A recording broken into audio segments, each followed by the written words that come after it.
we basically capture everything that's on the hard disk. We create a copy of everything on the hard disk, including non-file data. Okay, that's the most important, non-file data. Right? Backup software can be broadly classified into two types. Okay, disk, okay, all right, and volume, files and folders. Okay, or disk imaging backup and files and folders backup. Files and folders very easy. Okay, in fact, quite a number of backup software is what we call files and folders based.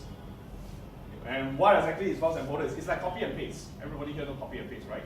Okay, so basically create a copy of the file, okay, and then what the backup software will do is that you will compress it, package it up. Okay, so that is very easy to do, okay, not that complex.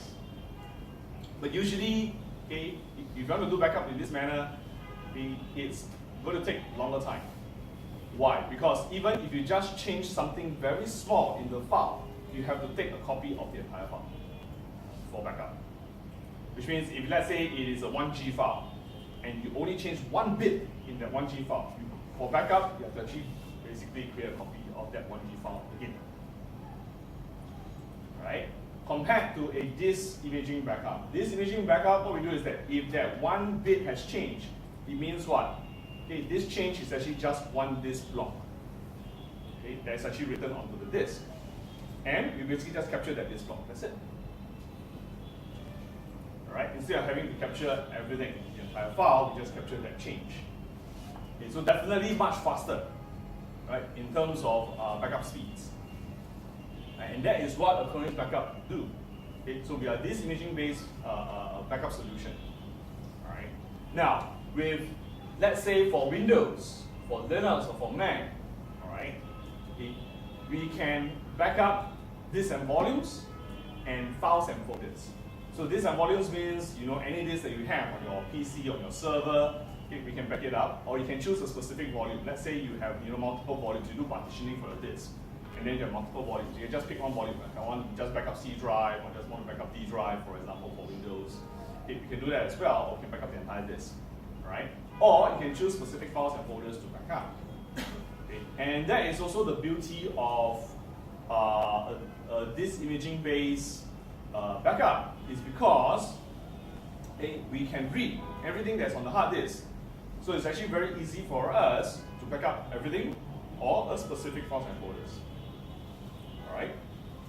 So that is what Acronis backup can do. Now, I talked about one of the advantages of Acronis backup, okay, of this imaging based backup, which is non-file data. So besides all the files and folders that you have on your disk or volumes, okay, we can also pick up non-file data. So what is non-file data?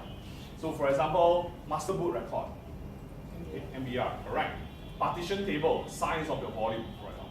This is required for operating system. Okay, if you want to recover entire operating system, okay, you need the master boot record, you need the size of the volume where you install your operating system in, okay, before you can recover. And that is something that is captured, okay, when we do a disk imaging backup. So that is why when you do a backup with Acronis backup, you can recover entire operating systems, you can recover individual disks, you can recover a single volume, you can also recover individual files and folders. So it's very flexible. Okay. And if let's say you're backing up Exchange, SQL, SharePoint, there's one more thing that you can do. You can directly recover the application item. If you perform something called an application aware backup, it means for Exchange, you can directly recover, like for example, mailbox, okay, emails, calendars, anything that is actually inside Exchange, the mailbox itself. So you can choose to recover the entire database, you can choose to recover the entire server, or you can just choose to recover an individual mailbox, okay, and so on. Why do we want to do this? It's because it gives us the flexibility to reduce our recovery time. Okay, sometimes the error can be just something very minor. Okay, mailbox corruption or database corruption. You don't want to recover the entire server because it's going to take a lot of time, right? So why do you want to recover, like let's say 500 G or 1 terabyte when you can just recover, let's say, a single database which is maybe a couple of tens of Gs, right? Or even a mailbox, right? Maybe 10 G, right? At most, right? So the idea is that it gives us the flexibility to shorten our recovery times with application-aware backup. Right? Okay.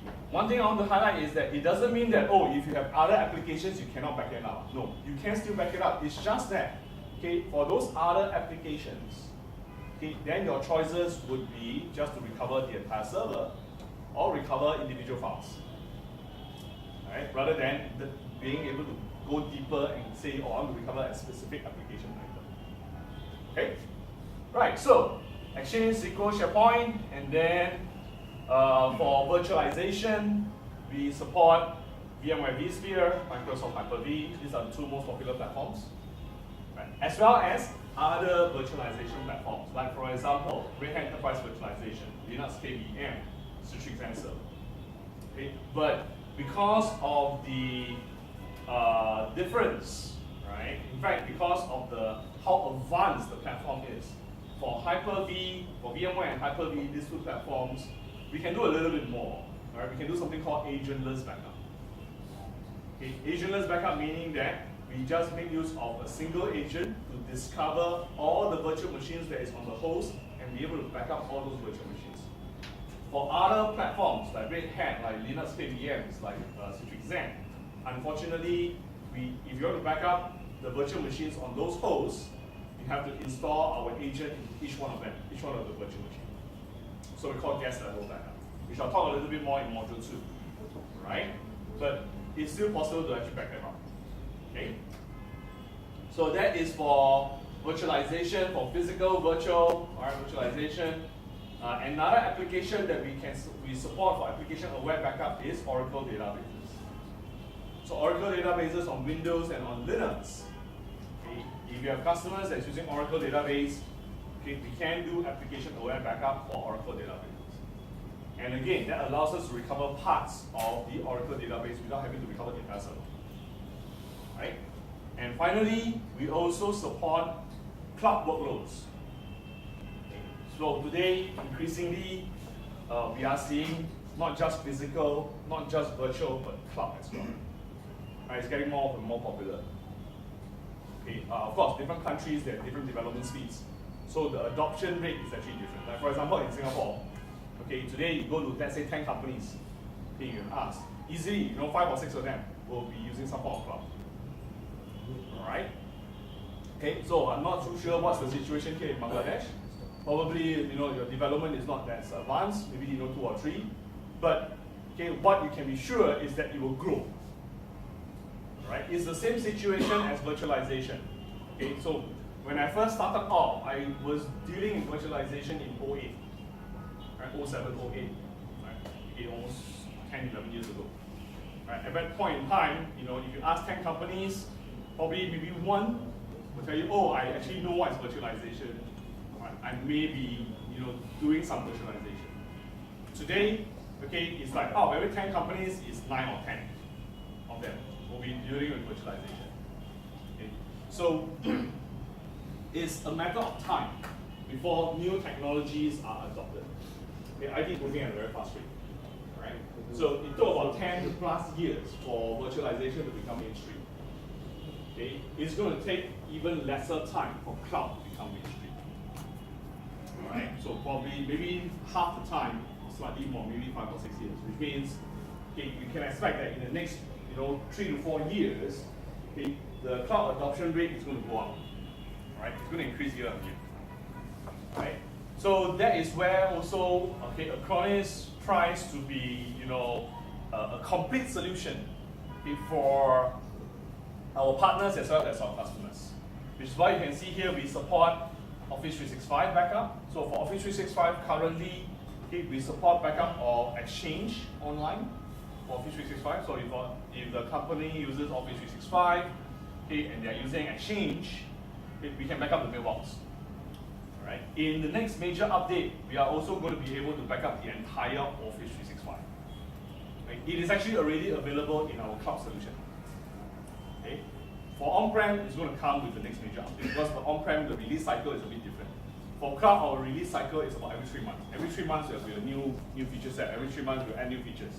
For on-prem, it's a bit more difficult. Right? So for on-prem, it's usually on a half-year or a yearly basis. There'll be a major version that comes out with the new features. Right? So currently what we can do for Office 365 is mailbox backup, and we can also backup Azure and Amazon EC2 virtual machines. So if let's say you come across a company, right, that is actually hosting virtual machines in Azure or in Amazon EC2, Acronis backup can actually back them up.